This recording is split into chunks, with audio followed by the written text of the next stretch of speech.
미국의 유명한 경제학자, 이 리처드 이스터린이라는 분이 계십니다. 이분은 사람은 소득이 늘어나도 결코 행복지수가 상승되지 않는다라고 강하게 주장한 분입니다. 그 근거는 이분이 그 추적 조사를 해봤습니다. 경제학적 심리 조사인데, 지금 현재 대부분 이 빈약하게 사는 사람에게 물었습니다. 당신에게 무엇이 있으면 지금보다 더 행복해질 수 있겠습니까? 그랬더니 그분들이 저는 이것만 있으면 행복해질 수 있습니다 라고 말하더라는 겁니다. 그분들을 다시 7년 후, 10년 후, 그리고 16년 후 이렇게 만났습니다. 분명히 이전에 어떠한 조건만 충족이 되면 행복해질 수 있다라고 말한 분들에게 그 물건이 충족되어져 있는데도 불구하고 안 행복하더라는 겁니다.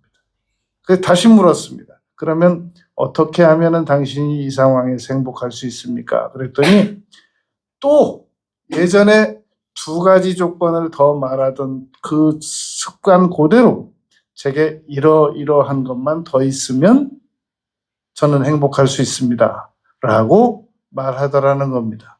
그래서 또 시간을 두고 다시 만나서 이전에 그 사람이 원하던 것들보다 훨씬 더 많은 것들이 이루어졌음에도 불구하고 또 몇 가지만 더 이루어지면 제가 행복해질 수 있겠습니다 라고 말하더라는 겁니다. 그래서 이분이 결론 내린 겁니다. 사람의 소득으로는 행복해질 수 없구나.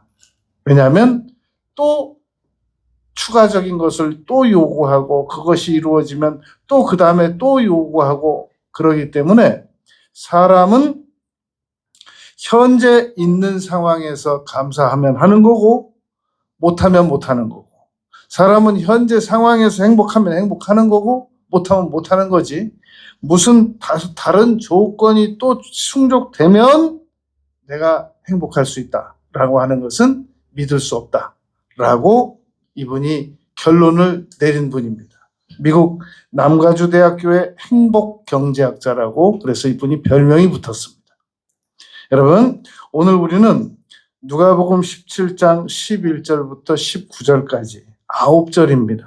이 9절에서 10가지를 우리가 대지를 발췌해낼 겁니다. 오늘 꼭 우리가 행복해지기 위해서, 감사하는 사람이 되기 위해서 10가지를 발췌할 것인데, 이 지금 9절을 안 따라오면 이해가 안 되니까 꼭 성경 구절 보면서 설명 들으면서 성경 구절 보면서 그렇게 10가지를 생각해 보겠습니다. 첫째로 11절에 보면 예수님께서 예루살렘으로 가실 때 사마리아와 갈릴리 사이로 지나가셨다. 하나님께서는 구말리 장천, 하늘 넓은 구말리 장천, 그 하늘 끝에 어디 계시지 아니하시고 항상 우리와 가까이 계신다는 것을 우리가 이 본문을 통해서 알 수 있습니다. 여러분, 지금 여기 누가복음은 17장인데 9장 51절에 보면 예수님께서 예루살렘으로 올라가시기로 굳게 결심하셨다라는 구절이 있습니다. 그런데 그러고 나서 이스라엘은 3도로 나눠져 있단 말입니다.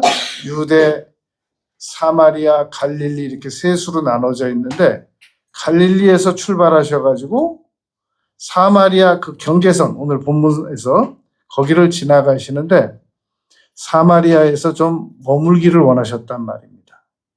이 노정에 피곤하시고 주무시고 쉬셔야 되니까. 그런데 이 사마리아 사람들이 예수님의 행선지를 물어보고 예루살렘으로 가는 중이다 그러니까 안 받아들입니다.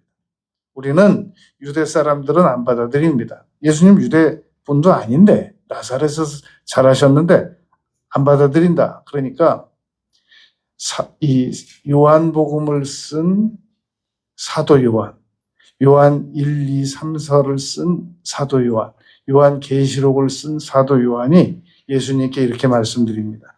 이 동네 다 불을 질러버릴까요? 세상에 이렇게 인색할 수가 있습니까? 그랬더니 예수님께서 꾸짖으시고, 요한을 꾸짖으시고 다른 지역으로 가셨단 말입니다. 그러고 지금 이 사이를 지나가시는 중입니다. 그 후에 두 번째, 예수님께서는 멀리 계시지 않고 너희들이 쫓아와서 나를 만나라 그러지 않으시고 다가와 주십니다. 왜냐하면 12절에 보면 나 환자 10명이 예수님을 멀리 서서 이제 소리를 지릅니다. 뭐라고 말을 하냐면 예수 선생님 우리를 불쌍히 여겨주세요 이렇게 소리를 지른단 말입니다. 그런데 예수님께서 이들에게 가까이 가주셨기 때문에 이 사람들이 예수님을 만날 수 있었던 거지, 예수님께서 아예 다가가 주시지도 않으시면 어떻게 이 사람들이 예수님을 만날 수 있겠냔 말입니다. 여러분, 수가성 우물가 여인이 아무도 모르게 대낮에 물길로 나오는 여인이었거든요. 그런데 예수님께서 그 수가성 우물가에 가서 여인을 만나십니다. 여인의 능력으로 만났겠습니까? 예수님께서 다가가 주셨겠습니까? 수로보니게 여인이 예수님을 자꾸 따라와요. 그래가지고 예수님과 제자들이 수련회 가는 장소까지 따라와가지고 제자들이 저 여인 좀 돌려보내라고 그러는데 예수님께서 결국 그 여인의 딸을 고쳐주십니다. 예수님, 여인이 적극성이 높아서 예수님을 따라와서 만났을까요? 예수님께서 우연히 만나주셨을까요? 우리가 예수님을 만나고 우리가 하나님을 만나고 우리가 교회에 와 있는 거 내가 하나님을 척 보고 알아서 온 것 같지만 하나님께서 우리를 불러주셨단 말입니다. 그러니까 하나님께서는 늘 우리에게 다가와 주신다라는 것을 기억해야 됩니다. 세 번째는 예수님께서 소리를 높여 부르는 이 문둥병자들을 그들의 음성을 들어주셨습니다. 그러므로 세 번째 우리가 기억할 것은 하나님께서는 출애굽기 6장 5절 말씀에서는 우리의 신음소리도 다 들으신다 그랬습니다. 마음의 시편에 너의 마음의 묵상도 들어주시고 부르짖는 소리는 반드시 들어주십니다. 지금 여기 13절에서 소리를 높여서 이 문둥병자 10명이 예수 선생님 우리를 불쌍히 여겨주세요 라고 말했는데 예수님께서 듣고 응답하신단 말입니다. 여러분, 구약시대 때는 우시아라고 하는 왕이 문둥병이 걸린 적이 있었습니다. 그리고 엘리사의 종 게하시가 문둥병에 걸린 적이 있었습니다. 그리고 다윗이 그 수하의 요압 장군의 자손이 대대로 문둥병이 걸려지기를 바란다라고 선언한 적이 있었습니다. 그리고 모세의 누이 미리암이 문둥병에 걸린 적이 있었습니다. 그리고 그거보다 더 먼저는 출애굽기 때 모세가 자기 품에다가 손을 넣었다가 뺐더니 손에 문둥병이 온 적이 있었고 다시 넣었더니 문둥병이 나았던 적이 있었단 말입니다. 이게 구약의 기록인데 구약에서 이때 당시 실질적으로 문둥병에서 나음을 입었던 사람은 모세의 누이 미리암이 한번 나은 적이 있었고 그리고 열왕기 하 5장에 나아만이 요단강에 가서 7번 물에 씻고 엘리사의 말대로 한번 나았던 적이 있었고 구약에서 2명밖에 나은 적이 없었단 말입니다. 구약 그 시대 전체 때. 그런데 이 문둥병자 10명이 예수님 오셔가지고 치료를 받을 수 있다는 사실이 이게 쉽게 믿어지겠느냐 말입니다.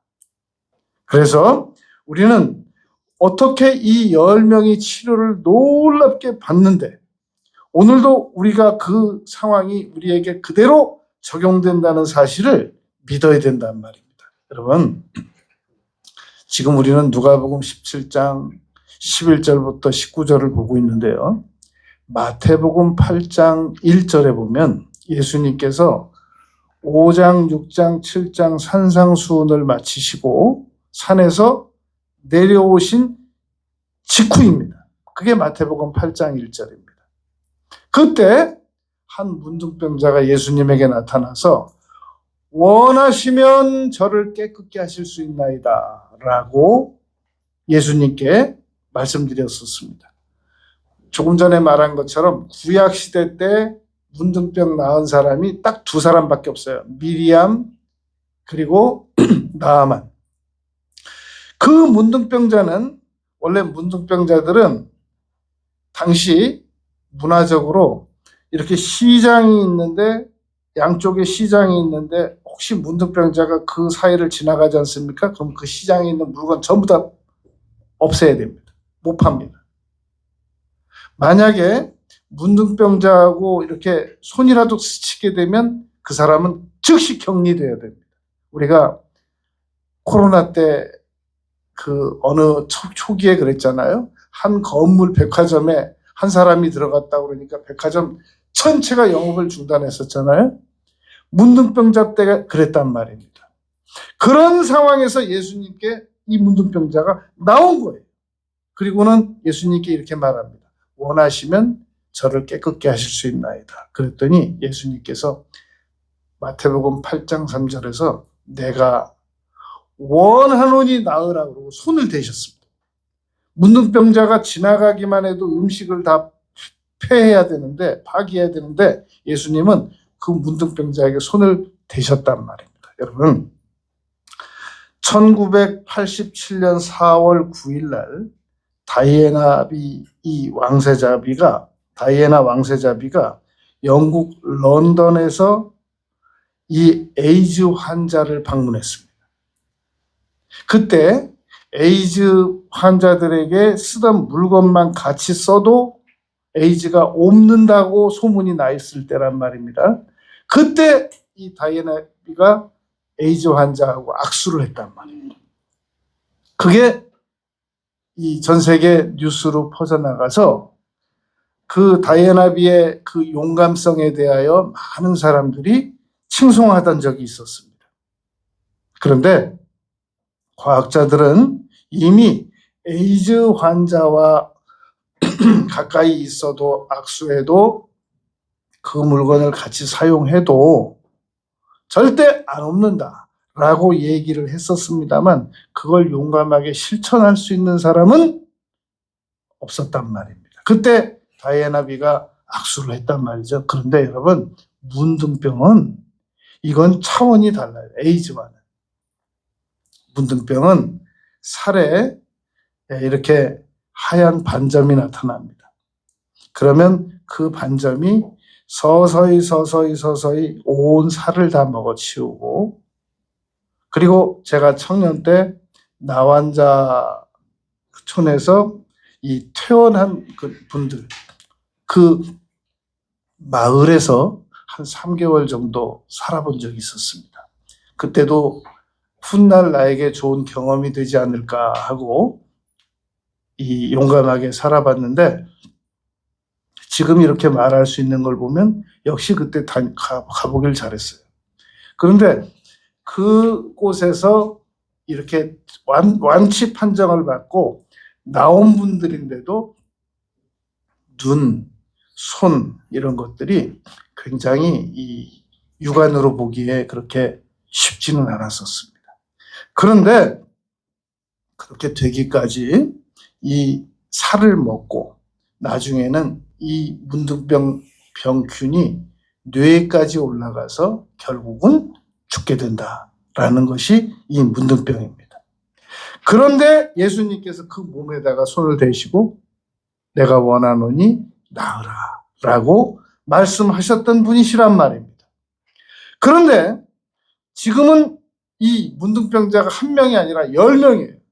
10명이 모여가지고 예수 선생님 우리를 불쌍히 여기소서 그랬지. 여러분, 치료해달라고 하지 않았습니다. 지금 여기 잘 봐야 됩니다.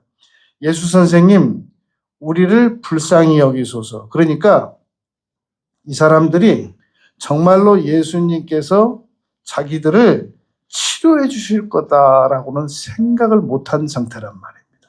왜냐하면 그때까지 문둥병 나은 사실이 없었고 마태복음 8장 1절, 2절, 3절, 4절에서 나은 문둥병은 이 사람들하고 어떤 연결을 가지고 있을지 소문을 들었는지 못 들었는지 그때 당시는 정확하지가 않을 때란 말입니다. 그러니까 당시에 문둥병 환자가 나을 거라고는 생각할 수 없는 상황인데 그 소리 지른 것 때문에 소리는 일단 지르고 봐야 되겠죠, 여러분. 14절에 보니까 보시고 이르시되 가서 제사장들에게 너희 몸을 보이라 하셨더니 그들이 가다가 깨끗함을 받았다는 겁니다. 그러니까 예수님께서 제사장에게 가서 몸을 보이라 라고 말하기 전까지 안 났던 거예요. 그런데 보이라 라고 말씀하시고 났고 이 10명이 가다가 깨끗함을 받았단 말이에요. 그러면 예수님께서는 왜 이들을 제사장에게로 보내셨는가?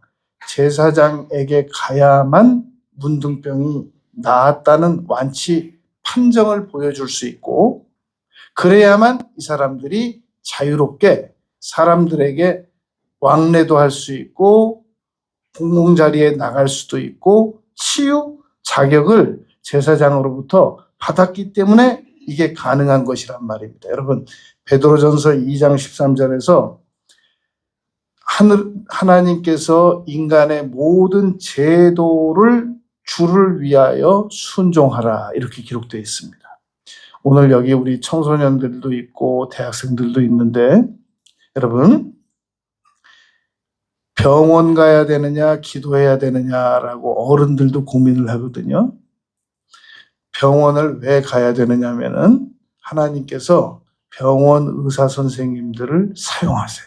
하나님께서 여러분 목사님들만 사용하시는 게 아니라 병원의 의사 선생님들을 사용하십니다. 오늘날 병원이라고 하는 제도를 사용하세요.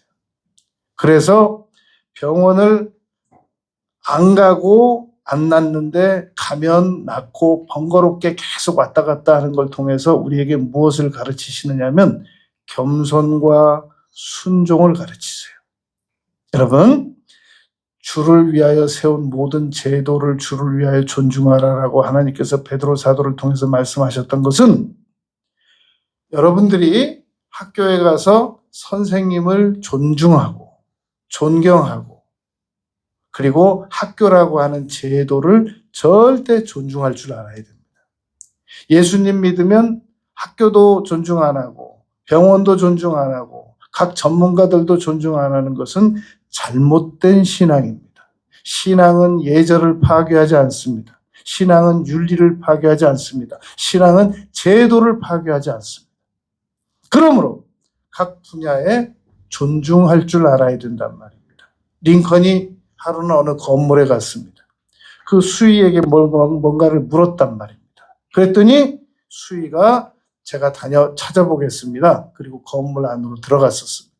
링컨이 그 수의 대신에 수의를 보고 있었잖아요. 그래가지고 다시 나와가지고 어떻게 지체 높으신 분께서 이렇게 수의 일을 보고 계실 수가 있으십니까? 당신이 내 일을 봐주러 갔는데 내가 당신 일 보는 게 뭐가 어떻습니까? 그렇게 말했다는 겁니다. 그러니까 여러분 각 제도를 존중하지 않는 사람들은 신앙이 없는 사람들인 거예요. 교회 다니는 사람들 중에서 각 제도를 존중하지 않는다면 그 사람은 잘못된 신앙생활을 하고 있는 거란 말입니다. 예수님께서도 제도를 존중하셔서 제사장에게 가서 몸을 보이라 라고 말씀하셨단 말입니다. 그러므로 우리가 네 번째 생각할 것은 14절에서 세상에 정해진 제도를 존중할 줄 알라라는 겁니다. 이 정해진 제도를 존중하지 않으면서 자신의 이 주장을 강하게 내세우는 것은 그것은 자존감이 높은 것도 아니며 그것은 자존심이 정상적인 자존심도 아니며 그것은 무식한 겁니다. 그래서 세 번째 13절에서는 부르짖어 기도를 드려서 놀라운 치료를 받게 됐고, 그리고 예수님께서는 정해진 제도를 존중하라 라고 말했던 겁니다. 여러분, 치료를 받게 되면 보세요. 제사장을 누가 세웠어요? 모세 때부터 세운 거예요. 그런데 그때 당시 소문은 어떻게 났냐면 예수님은 율법을 폐하러 오셨다라고 소문이 났었단 말입니다. 그런데 율법을 폐하러 오신 예수님께서 무슨 율법을 잘 지키라고 제사장에게 환자들을 보내겠어요? 그러니까 마태복음 5장 17절 18절 말씀이 맞는 겁니다. 내가 율법을 폐하러 오지 않았다. 존중하러 왔다는 얘기고, 그리고 이 율법은 모든 1.1회까지도 다 이루어질 것이다 라고 말씀하셨단 말입니다. 그러므로 병원에 가서 치료받는 것, 그건 하나님의 뜻이며 기도도 같이 드리는 것이 하나님 뜻인 겁니다. 왜냐하면 어느 병원에서는 깨어나 봤더니 오른쪽 다리가 아팠는데 왼쪽 다리를 잘라놨더래요, 선생님이. 현대의학은 실수합니다. 그러므로 우리가 병원이라고 하는 제도는 꼭 존중하고 가야 되지만 반드시 기도를 먼저 드려야 됩니다. 그래서 그런 말이 있습니다, 여러분. 과학은 장님이고 신학은 안진뱅이다. 그러므로 어떻게 해야 되느냐? 과학은 시력은 없어도 다리는 멀쩡하니까 신학 장님을 업어야 된다. 그러므로 신학은 볼 줄 아니까 신학이 보는 방향을 제시하면 과학은 그리로 걸어가야 된다. 행동해야 된다. 그러므로 과학과 신학은 서로 힘을 합해야 될 상호 보존적 관계인 거지 서로 배격하는 것은 옳지 않다라는 말입니다. 그러므로 올바른 신앙은 과학도 존중하고, 그리고 올바른 과학은 올바른 신앙을 존중할 줄 알아야 된다는 말입니다. 병원에 갔는데 이 치료를 받았는데 분명히 한 팀은 기도해서 치료를 받았고 한 팀은 그냥 병원으로만 이 병상 실력으로만 심장병을 치료받았는데 기도하면서 심장병 치료받은 팀이 훨씬 잘났더라는 겁니다. 여러분, 그러니까 항상 병원을 다니되 항상 기도하고 다녀야 됩니다. 어떤 사람이 육손이었어요, 자녀가. 그래가지고 병원을 갔습니다. 그런데 의사 선생님이 그랬대요.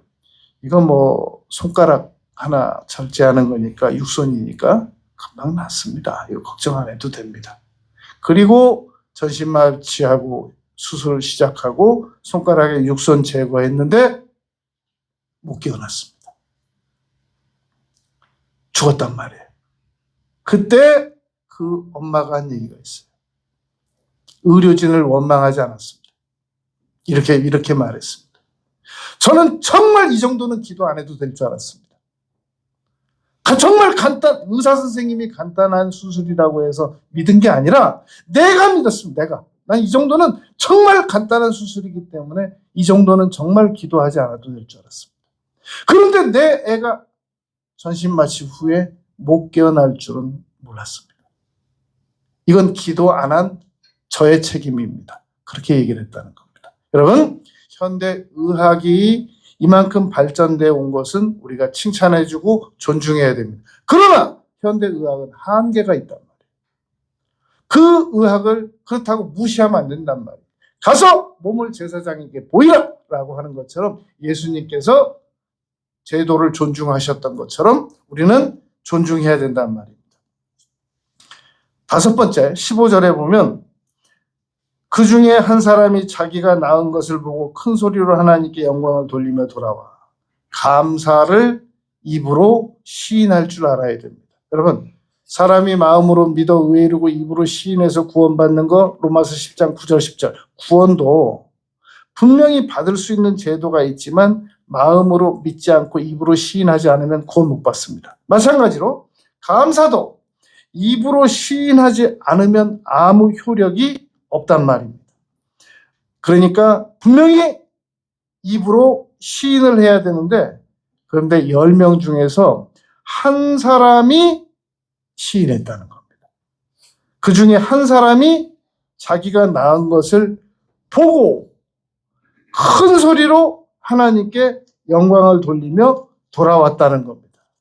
여러분, 너무나도 많은 사람들이 감사를 마음속으로 가지고 있어요. 나 감사하지. 나 당신한테 감사하지, 내가.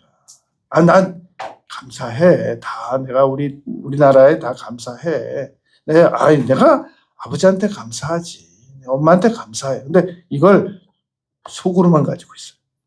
겉으로는 표현을 잘 안 합니다. 특별히 경상도 남자들은 더 잘 안 한단 말입니다. 그러니까 우리가 이것을 입으로 시인할 줄 알아야 되는 거란 말입니다. 믿음은 입으로 시인할 줄 알아야 됩니다. 6번째, 16절에 보면은 예수의 발 아래 엎드려 감사했다. 여러분, 우리가 하나님을 기쁘시게 할 수 있는 것이 많이 있습니다. 하나님께 기도드리는 것도 기뻐하시는 것이고, 하나님께 입으로 감사드리는 것도 하나님께서 기뻐하시고, 전도하는 것도 기뻐하시고, 봉사하는 것도 기뻐하시고, 전도하는 것도 기뻐하시고. 그런데 하나님께서 기뻐하시는 것 중에 하나가 예배 드리는 겁니다. 우리의 예배를 받으신단 말입니다. 여러분, 저를 보세요. 저를 보세요. 욥기 1장 20절에 보면 욥이 전 재산, 동방의 갑부였는데 전 재산 다 잃어버리고 10자녀 다 잃어버렸어요. 그때 욥이 했던 일이 머리를 깎고, 그리고 하나님 앞에 무릎을 꿇었단 말이에요. 그리고 주신 자도 여호와시고 취하신 자도 여호와시니까 얼마든지 저는 이 상황을 받아들이겠습니다. 이랬단 말이에요. 그것까지는 우리가 다 이해가 가요. 근데 욥기 1장 20절 끝에 보면 이렇게 써 있습니다. 땅에 엎드려 예배하며 라고 써 있다고요. 그러니까 욥이 여러분 10자녀 잃고 재산 다 잃고 자기 머리 깎고 땅바닥에 무릎 꿇고 엎드려서 땅을 치고 자기 운명을 탓한 게 아니라 예배하며 라고 기록되어 있단 말입니다. 지금 16절에 예수의 발 아래 엎드려 라는 말은 예배하는 말이에요. 이거 예배하는 태도입니다. 아니 그냥 서서 감사하다 그러면 되잖아요. 그냥 우리 서양식으로 악수 한번 하고 감사하다 그러면 되잖아요. 아니면 폴더 인사하면 되잖아요. 그런데 굳이 발 앞에 엎드려 감사했다라는 말은 이 10명 중에 문둥병 치료받은 사마리아 사람이 엎드렸다는 거예요. 여러분, 지난 주간 제가 이 헨리 나우엔 책을 한 권 읽었는데, 그 헨리 나우엔은 예일대에서 하버드에서 교수하던 분이 장애인, 말도 잘 못 알아듣는 중증 장애인 어린아이들을 말년에 봉사하러 갔단 말이죠. 그런데 제일 어려움이 뭐였는가? 그분 자서전에 보면 이렇게 써 있습니다. 이 친구들한테 자기를 뭐라고 소개해줘야 될지 모르겠어요. 아저씨 누구야? 그런데 어떻게 소개를 해줘야 될지 모르겠더래요. 그 장애인들에게. 그게 제일 어려움이었단 말입니다. 근데 이분이 뭐라고 책을 써놨냐면 이렇게 써놨어요. 감사에 대해서 진정한 감사는 모든 모순들을 다 보재기로 감싸 안듯이 감싸 안는 것이다. 그래서 제가 이분이 왜 이런 말을 썼을까라고 생각을 해봤더니 이런 해석이 나왔습니다. 여러분, 나는 없는 집에서 태어났어. 그래서 이것도 못 마땅하고 저것도 못 마땅해. 그 중에도 또 이건 괜찮았어. 그것도 괜찮았지. 그냥 나는 우리 집에서 나는 얻은 것보다 잃은 게 더 많아. 난 감사한 것도 많았지만 상처가 많아. 난 성장하면서 억울한 일도 많이 당했어. 그걸 다 감싸 안는 게 감사라는 거야. 좋은 건 받아들이고 못마땅한 건 버리고 그게 감사가 아니고, 감사라는 것은 못마땅한 것도 있고 좋은 것도 있고 감사한 것도 있고, 이걸 다 감싸 안는 것을 감사라고 한다. 참나. 그래서 헨리 나우엔이 정말 이분이 어떻게 한 문장에다가 이렇게 감사를 표현할 수 있었을까 하면서 제가 어제 책을 읽으면서 좀 놀랐어요. 여러분, 우리는 예수님께 나와서 예배 드리는 거 감사합니다, 고맙습니다, 뭐 이것도 좋은데, 하나님 앞에 그 모든 걸 다 감싸 안고 나와서 정중하게 예배 드리는 것이 하나님께 감사드리는 태도란 말입니다.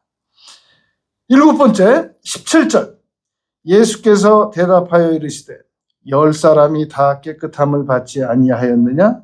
그 9은 어디 있느냐? 여러분, 프랑스 철학자 드니 디드로라는 사람이 있었습니다. 드니 디드로라는 사람은 이런 경험담을 말했습니다. 자기가 아는 사람에게 아주 고급 머플러를 선물했더랍니다. 그랬더니 어떤 현상이 일어났느냐면, 고급 머플러를 선물 받은 이 사람이 그 머플러의 수준을 맞추느라고 옷 바꾸고, 그 옷의 수준 바꾸느라고 바지 바꾸고, 그 바지 수준 맞추느라고 신발 바꾸고, 그리고 자기 입은 옷 수준 맞추느라고 책상 바꾸고, 책상 수준 맞추느라고 의자 바꾸고, 책상 의자 수준 맞추느라고 벽 인테리어 다 바꾸고, 벽 인테리어 수준 맞추느라고 집 전체 다 바꾸고, 디드로 효과라는 겁니다. 그러니까 이 디드로 현상에 사로잡힌 사람은 감사하기가 어렵다는 겁니다. 왜냐하면 내가 가방은 괜찮은데 필통이 마음에 안 든다. 필통 바꾸고 나서는 필통은 마음에 드는데 지우개가 수준에 안 맞는다. 필통 지우개 가방 수준 맞추고 나니까 이거 신발이 내가 너무 낡았다. 신발 바꾸고 나니까 이거 내가 옷도 바꿔야지. 이게 뭐 디드로 현상, 디드로 심리를 가지고 있는 사람은 결코 감사할 수 없다는 겁니다. 지금 9명은 어디 있느냐라고 예수님께서 물으신 것은, 원어를 분석해 보면 아담아 네가 어디 있느냐라는 질문과 같은 질문입니다. 지금 감사할 줄 모르는 사람들은 하나님께서 우리에게 질문하십니다. 너 지금 어디 있냐? 어디서 네가 지금 무슨 생각하냐? 여러분, 우리는 감사할 줄 모를 때 환경을 탓합니다. 이 환경에 그럼 나보고 지금 감사하라는 거야? 아니, 이 환경에서 어떻게 감사하라는 거야? 주로 우리가 반론하는 게 이렇단 말입니다. 그러면 9명만 내가 이 환경에서 문둥병에 지금까지 살던 자체가 지금 얼마나 힘들었는 줄 알아? 죽지 못해서 살았어. 그런데 나만 치료받았어? 9명 다 받았잖아. 뭘 감사하라는 거야? 근데 그 중에 한 명은 지금 와서 감사했단 말입니다. 그러니까 감사 안 하는 사람들의 공통적 심리는 뭐냐면 당연 심리에 빠졌단 말이야. 나만 받은 거 아니잖아. 여러분, 학교에서 50명이 학교로부터 무엇인가를 선생님에게 받아요. 감사 안 합니다. 거의 안 합니다. 99.9%가 안 합니다. 왜냐하면 나만 받은 게 아니라 50명 받았잖아요. 어떻게 해석해야 되느냐? 나는 받았다. 나만 받았냐? 그거 아니라 나는 받았다. 라고 생각을 고쳐먹어야 당연 심리에서 빠져나올 수 있다는 말입니다. 여러분, 그래서 이 10명 중에 한 명은 나와서 예수님께 분리돼서 감사를 드립니다. 여러분, 10명은 소그룹이에요. 소그룹 단체에서 혼자 빠져나오기가 쉽습니까? 그 시간부터 왕따예요. 그가 무슨 말을 하러 갔든 그가 어떤 행동을 했든 그 10명 중에서 혼자 빠져나가는 것은 그건 배신이란 말입니다. 결코 쉽지 않았을 겁니다. 용기가 필요했을 겁니다. 그래서 나와서 예수 선생님에게 제가 지금 제사장에게 가다 제 몸을 보니까 출발할 때까지는 아니었는데 보니까 무화과 나무가 마른 것처럼 즉시 마른 것처럼 제 몸이 나았습니다. 예수님께서 9은 어딨냐? 여러분, 하나님께서는 감사하는 자도 찾으시지만 감사 안 하는 사람도 추적하십니다. 반드시 추적하세요. 말라기 3장에 보면 하나님께서 너희들이 하는 말을 내가 분명히 다 듣고 기억한다 라고 말씀했단 말입니다. 이 이방인 외에는 하나님께 영광을 돌리러 나온 자가 없느냐? 라고 예수님께서 지금 8번째 물으십니다. 자, 8번째. 하나님은 여러분, 튀는 사람을 쓰세요. 우리 세상 말은 이렇게 써 있습니다. 모난 돌이 정 맞는다. 그래서 세상에서는 결코 튀지 말라 그러거든요. 여러분, 현대건설에 어느 날 이명박이라고 하는 청년이 신입사원이 들어왔습니다. 이 이명박이라고 하는 사람은 그때 당시 이 고려대를 다니다가 학교에서 데모를 해서 제적을 당했단 말입니다. 그러니까 이 이명박이라고 하는 대학생이 박정희 대통령에게 편지를 보냈어요. 지금 나를 학교에서 제적시키고 데모해가지고 나를 반사회범으로 몰아서 나는 취직도 못하고 아무것도 못한다. 그러니까 나를 취직시켜달라. 박정희 대통령이 편지를 보냈어요. 박정희 대통령이 그때 한참 정주영 대통령하고 이 경부 고속도로 작업할 때인데 그 정 회장 내가 학생 한 명 추천할 텐데 그 좀 어떻게 그 채용이 되겠소? 그 대통령이 말하는데 어떻게 채용이 안 되겠어요? 그래가지고 이명박이라고 하는 학생을 받아들입니다. 이 이명박이라고 하는 학생이 현대건설 최초부터 최고 마지막까지 그 사람처럼 열심히 일한 사람이 없대요. 밤을 새워가면서. 그래서 초고속 성장을 해가지고 승진을 해가지고 현대건설 사장이 된 겁니다. 그런데 뭐 여러 사람이 어떤 한 가지만 피아노 반주 몇 개만 해가지고 노래가 한 곡 안 나오는 것처럼 어떤 한 가지만 잘해가지고 초고속 승진을 했겠어요. 주특기, 이명박 대통령의 주특기를 딱 한 가지만 말한다고 하면 무슨 일이 잘 됐다고 누가 칭찬을 하면 이명박 그 현대 전 회장이 그렇게 말했답니다. 저희가 뭘 알겠습니까? 다 우리 회장님께서 하신 거죠. 이거 한마디로 현대 회장까지 오른 사람이 이명박 전 회장이에요. 근데 제가 이걸 오래전에 들었거든요. 그런데 이명박 전 대통령이 이 말을 누구한테 배웠나 봤더니 정주영 회장께 배웠더라고요. 정주영 회장은 주특기가 뭐냐? 내가 뭘 알아? 다 우리 아랫사람들이 한 거지. 이렇게 말하고 다녔다는 거예요. 여러분, 튀는 사람을 하나님은 너 왜 튀어? 그러지 않으시고 하나님께서는 사용하신단 말입니다. 그러니까 이 이방인은 그 조직에서 나와서 감사하려고 했다면 이건 틀림없이 튀는 사람이었거든요. 그런데 그렇게 튀는 건 괜찮단 말이에요. 그러니까 여러분, 우리가 하나님께 감사할 때 다른 사람하고 수준이 똑같이 감사해요. 그렇게 안 튀어가지고는 100년 가도 하나님 눈에 안 띄어요. 튀어야 된단 말이에요.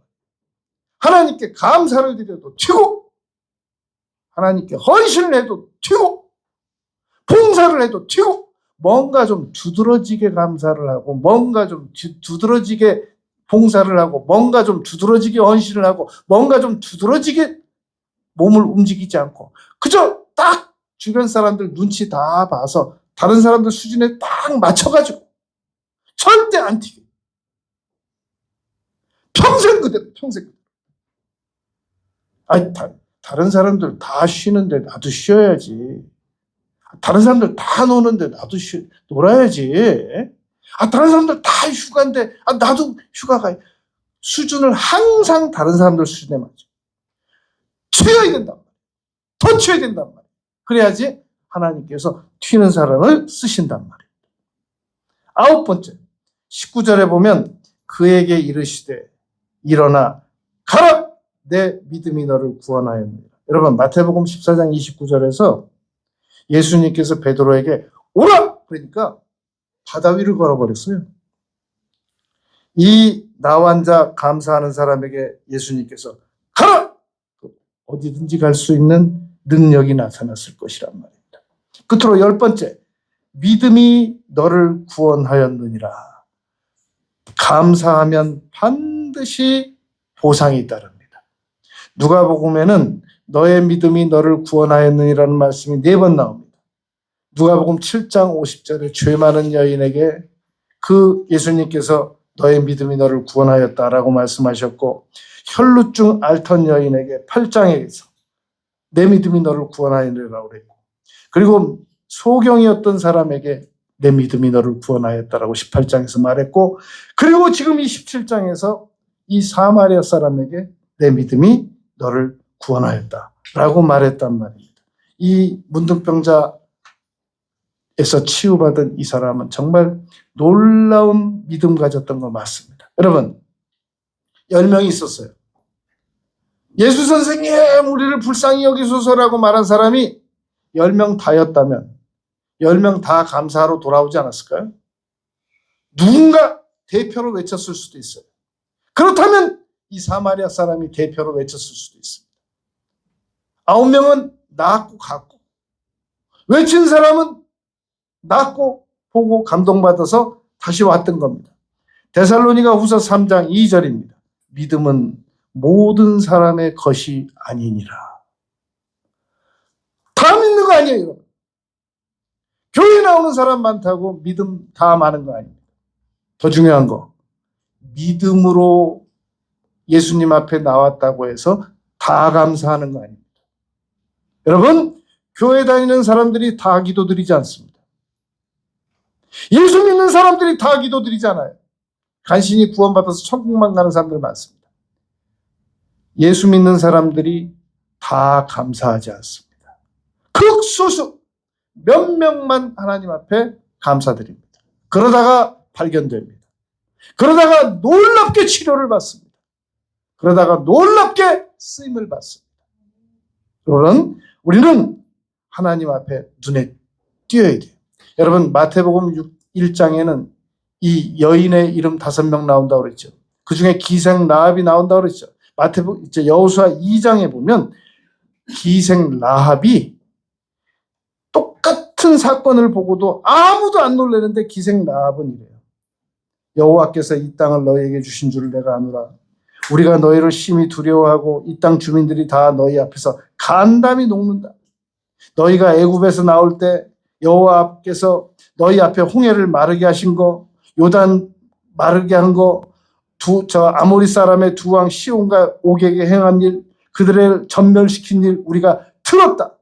우리가 들을 때 마음이 녹았다. 우리가 정신을 잃었다.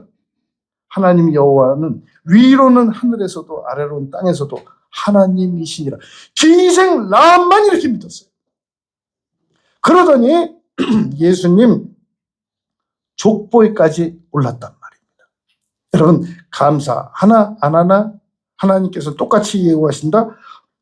절대로 안 그렇습니다. 시편 50편 23절에 보면 하나님의 구원을 보이리라. 감사로 나를 제사를 드린 자가 나를 영화롭게 하는데 내가 그들에게 남다른 하나님의 구원을 보이겠다라고 여러분 말씀하셨단 말입니다. 제가 미국의 보스턴에서 65km 떨어진 폴리머스 항구라는 곳을 가봤습니다. 가봤더니 1620년에 영국에서 배로 이 청교도들이 140명이 타고 온 배를 똑같이 만들어서 그 폴리머스 항구에다가 이렇게 정박을 시켜놨어요. 그래서 그 관광객들이 다 들어가서 볼 수 있도록 그 배를 만들었단 말입니다. 저는 거기 가서 그 배를 제가 자세히 봤는데, 몇 번을 봤는데 제가 내린 견적입니다. 이 배는 아무리 많이 타도 30명이다.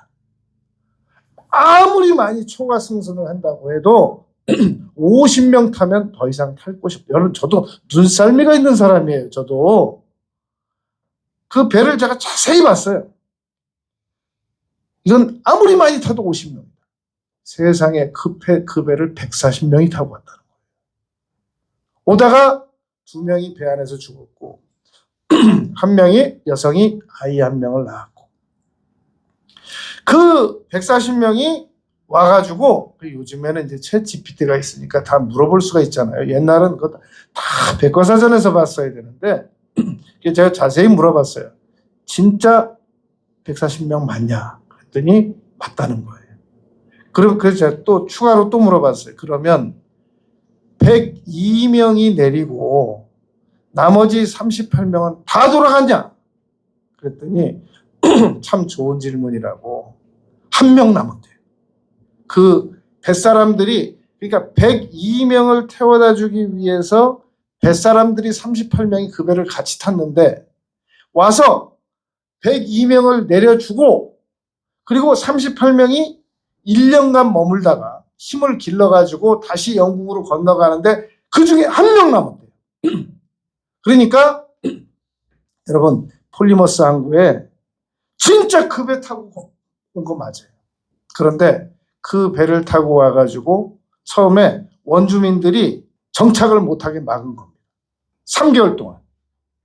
그래가지고 간신히 원주민들의 마음을 얻어가지고 정박하고, 그 원주민들이 농사 짓는 법 가르쳐주고, 그러면서 50명이 죽었어요. 그리고 나머지 사람들이 102명에서 나머지 사람들이 살아남아서 오늘날 미국이 형성된 거란 말입니다. 여러분, 제가 결정적인 얘기를 하려고 그래요. 이렇게 그 청교도들이 그 동부로 미국으로 와가지고 정착해서 오늘날 미국이 1620년에 발을 디뎌가지고 원주민들을 다 이렇게 한쪽으로 정리하면서 오늘날 미국으로 발전됐잖아요. 청교도 그 사람들이 살아남아서 감사했다가 아니라 청교도들이 와서 감사했기 때문에 살아남은 겁니다. 여러분, 꼭 믿어야 됩니다. 살아남은 사람이 하나님께 살아남겨 주셔서 감사합니다. 이게 아니라 이 험한 세상에 어떤 사람만 살아남느냐? 감사할 줄 아는 사람만 살아남습니다. 감사하는 사람은 하나님께서 반드시 높여주십니다. 감사할 줄 아는 사람들은 반드시 참혹한 상황에서 건져주십니다. 남은 생애를 어떻게 내가 살아갈 것인가 선택하시기 바랍니다. 감사하면 놀라운 일이 일어날 겁니다. 감사 안 하고 그냥 살아가면 근근히 밥 먹고 살 겁니다. 남은 생에 감사하면서 살아가는 우리 모두가 되시기를 바라겠습니다. 아버지 하나님, 저희들이 감사 안 해도 한 세상 살고 감사 드려도 한 세상 사는 것처럼 생각했었습니다. 남은 생에 반드시 감사하면서 살아가는 그러한 저희들이 되겠습니다. 예수님 이름으로 기도드렸습니다. 아멘.